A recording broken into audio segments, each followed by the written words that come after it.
क्या चाहते हो? कपिल शांत हुआ, राजा के सामने अपने घुटने टिकाकर हाथ जोड़े और कहा, राजन मुझे कुछ नहीं चाहिए, मुझे अब कुछ नहीं चाहिए। बोले क्यों, क्या हुआ? हुआ क्या तुझे जो अब तुझे कुछ नहीं चाहिए? तू तो सोना लेने के लिए तो निकला था। कपिल ने कहा, हां राजन, मैं लेने के लिए तो सोना ही निकला था, पर अपनी विचारधाराओं को समझने के बाद मुझे वास्तविक सोना क्या होता है, मुझे इसका आत्मज्ञान हो गया। अब मुझे कुछ नहीं चाहिए, कुछ नहीं चाहिए। बोले क्यों, क्यों नहीं चाहिए? कपिल ने कहा, राजन ज्यों ज्यों इंसान की इच्छाएं बढ़ती हैं, त्यों त्यों लोभ भी बढ़ता चला जाता है। और मैं जो 2 मासा सोना पाने के लिए निकला था, मेरे मन में आ गया था मैं राजा से उसका राज्य मांग लूं।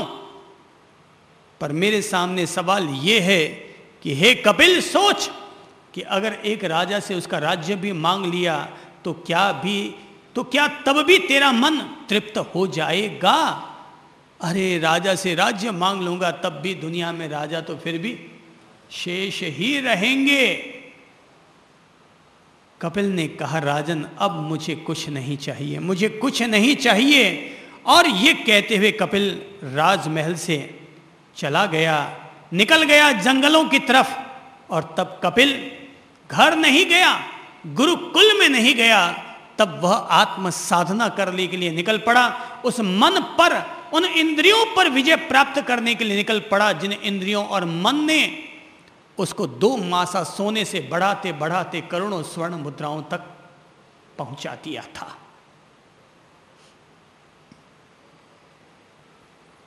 जहा लाहो तहा लोहो, लाहा लोहो पवड्डई। जैसे जैसे लाभ होता है वैसे वैसे लोभ बढ़ता है।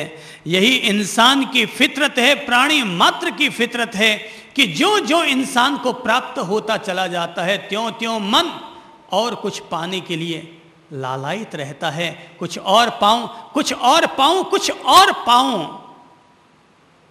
कोई पूछे मन क्या है, मन की यात्रा क्या है, मन के भटकाव क्या है, तो मेरा अनुरोध होगा, जो मन हर पल ये कहता हो कुछ और पाऊं, कहीं और जाऊं, किसी और को पालूं, ये जो तमन्नाएं, ये जो आंधियां जिसके भीतर उठा करती हैं, उसी का नाम है मन। जो तृप्त नहीं होता, जो शांत नहीं होता, जो संतुष्ट नहीं होता, जो बहता रहता है। जैसे सागर में लहरें उठा करती हैं और लहरें चलती ही रहती हैं, ऐसे ही हमारा मन है जो चलता ही रहता है। एक गरीब होता है आदमी तो इच्छा होती है अमीर बनूं, पर अमीर को देखो तो अमीर आदमी भी ऐसे ही मचल रहा है। जिसके पास 2 फैक्ट्री है वो 4 फैक्ट्री की व्यवस्था में लग रहा है, जिसके पास 2 गाड़ी है वो 4 गाड़ी के लिए मचल रहा है, जिसके पास गाड़ी है वो हवाई जहाज की सोच रहा है, जिसके पास हवाई जहाज है वो और इंटरनेशनल लेवल की कंपनियों पर, बहुराष्ट्रीय कंपनियों पर अपना अधिकार जमाने की सोच रहा है। ये मन है, ये मनुष्य का मन है जो रात दिन कहीं और जाने को, कुछ और पाने को तड़फ रहा है। ललक इसके भीतर उठ रही है।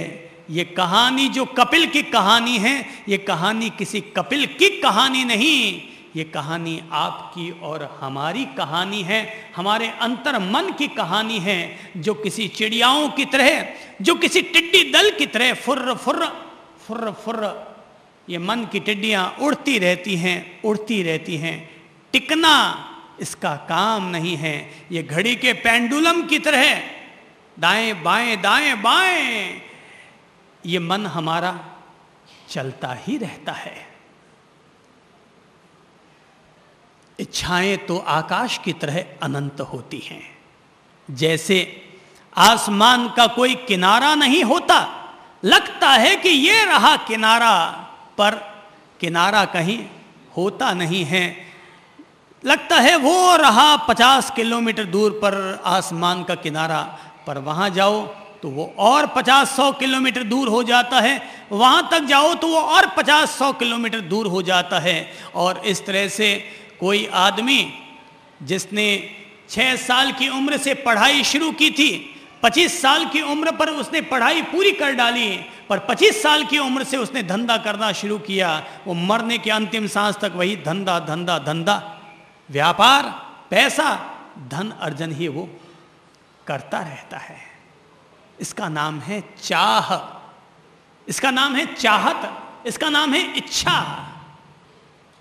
इसीलिए तो कबीर ने कभी गुनगुनाया था, चाह गई चिंता मिटी मनवा बेपरवाह, चाह गई चिंता मिटी मनवा बेपरवाह, जिनको कछु न चाहिए सो शाहन के शाह। चाह चमारी चोरटी, चाह चमारी चोरटी, 100 नीचन में नीच, चाह चमारी चोरटी। ये जो हमारी चाहत है, इच्छा है, वो क्या है? चमार का काम करती है ये चाह।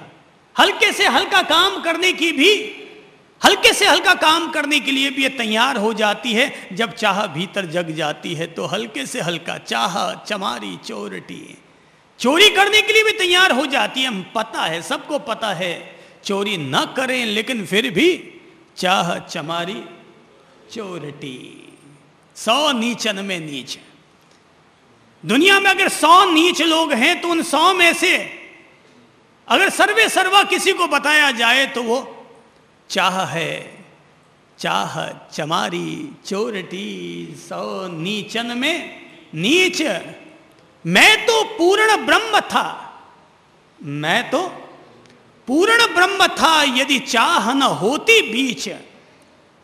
मैं तो पूर्ण ब्रह्म था, यदि चाह न होती बीच। तो चाह चमारी चोरटी, 100 नीचन में नीच। मैं तो पूर्ण ब्रह्म था, यदि चाह न होती बीच। अगर ये बीच में चाह न होती है, इच्छा न होती है, लोभी जीवड़ा अगर न होता तो मैं तो पूर्ण ब्रह्म ही था। पर ये चाह आ गई तो संसारिक प्राणी बन गया, संसार में आकर के उलझ गया, मोह माया में आकर के उलझ गया। और यहीं के दलदल में जन्म जन्मांतर से अपन लोग पैदा हो रहे हैं, यही उलझ रहे हैं और इसी में मरमरा के फिर पूरे हो रहे हैं। लोभी जीवड़ा है, चाह चमारी चोरटी। मैंने सुना है, एक पुरानी कहानी है, मैंने सुना है कि एक ब्राह्मण किसी राजसभा में खड़े होकर के जातिवाद की बड़ी ऊंची ऊंची डींगे हाँक रहा था कि हम ब्राह्मण ऊंचे और बाकी वाले सब नीचे। हम ब्राह्मण ऊंचे कर्म करते हैं, ऊंचा आचरण करते हैं। तो एक दिन की बात थी कि वही ब्राह्मण देवता कहीं से गुजर रहे थे, तो एक घर के नीचे से गुजरना हुआ और वो घर किसी वेश्या का था। वो घर किसी वेश्या का था। वेश्या ने जैसे ही ब्राह्मण को देखा कि वो मेरे घर के नीचे ही खड़ा है, तो अपनी एक दासी को भेजा और उस ब्राह्मण जी को ऊपर बुलवा लिया। तो जैसे ही अंदर जाने पर पता चला कि ये तो किसी वेश्या का घर है, ब्राह्मण ने कहा, ना ना ना ना बाबा, मैं इस घर में पांव नहीं रखूंगा, ये तो वेश्या का घर है। वेश्या ने कहा, ब्राह्मण देवता अब क्यों घबराते हैं, अब आपने पांव तो रख ही दिया है, अब क्या होगा, लीजिए लीजिए, अगर आप मेरे घर के अंदर तक आएंगे तो मैं आपको 10 सोनइये 10 असरफियां दूंगी। ब्राह्मण ने सोचा, हाँ यार, मुफ्त में 10 सोनइये मिलते हैं, क्यों छोड़ा जाए, मेरे क्या फर्क पड़ना है, यहां खड़ा हुआ कि वहां खड़ा हुआ, क्या फर्क पड़ना है। चला गया और अंदर तक। थोड़ी देर के बाद में वही वेश्या आई और आकर कहने लगी, महाराज एक गिलास जल तो पी लीजिए। बोले, नहीं नहीं नहीं, तुम्हारे घर का पानी मैं पीऊं, अरे मुझे गंगा जी में डूब के मरना पड़ेगा। वेश्या ने कहा, जी यहां कौन देखने वाला है, पी लीजिए पी लीजिए। बोले, नहीं नहीं मैं नहीं पीने वाला, बोले अगर आप पीते हैं तो मैं आपको 20 असरफियां उपहार में दूंगी।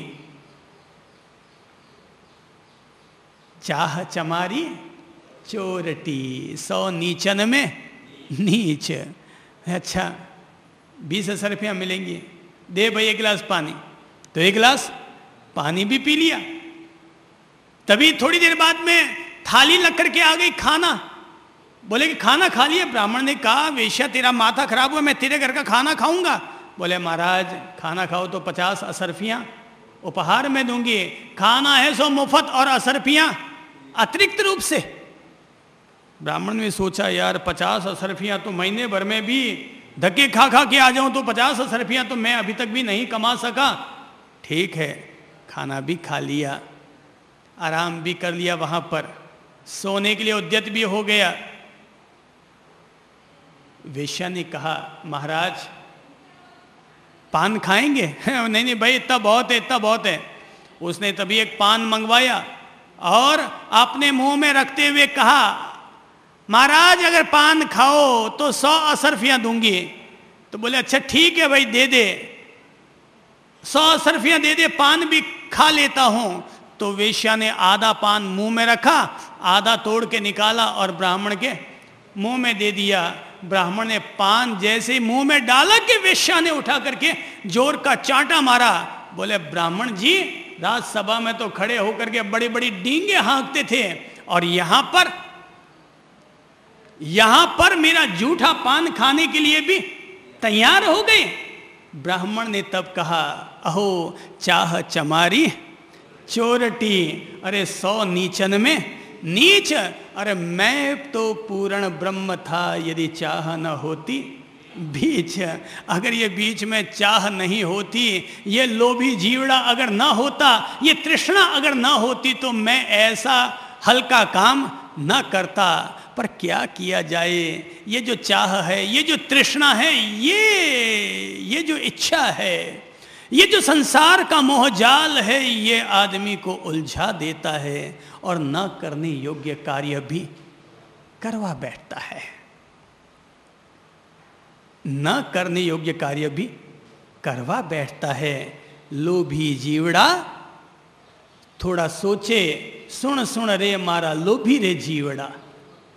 हे मेरे लोभी जीवड़े थोड़े सोच कि साथ किसी के कुछ गया नहीं है आज तक, लेकिन फिर भी अपन लोग मरते दम तक वही संजोते रहते हैं, धंधा और व्यापार करते रहते हैं। तो ऐसे लगता है जैसे कोई आदमी इस मनुष्य जन्म को अपने जीवन को धन्य करने के लिए, अपनी आत्मा का कल्याण करने के लिए नहीं आता। हर कोई मनुष्य यहाँ पर धंधा और व्यापार करने के लिए ही आया करता है। जीव में जब लोभ जग जाता है ना, तो भाई देखो सन्यास ले लेता है ना व्यक्ति, तब भी वही टोने टोट के करता रहता है, संत तंत्र मंत्र करता है और झूठी अपनी कीर्ति प्राप्त करने की कोशिश करता है, क्योंकि जीव में लोभ और चाहत पैदा हो गई है। मुझे कीर्ति मिलेगी, इस कीर्ति की भूख के चलते साधु सन्यासी भी यही तंत्र मंत्र टोने टोट के करने शुरू कर देते हैं। धन के लोभ में पड़ करके एक गुरु, एक मास्टर अपनी विद्या को भी बेचने को तत्पर हो जाता है। धन के लोभ में पड़ करके एक वकील कानून को भी बेच देता है। धन के लोभ में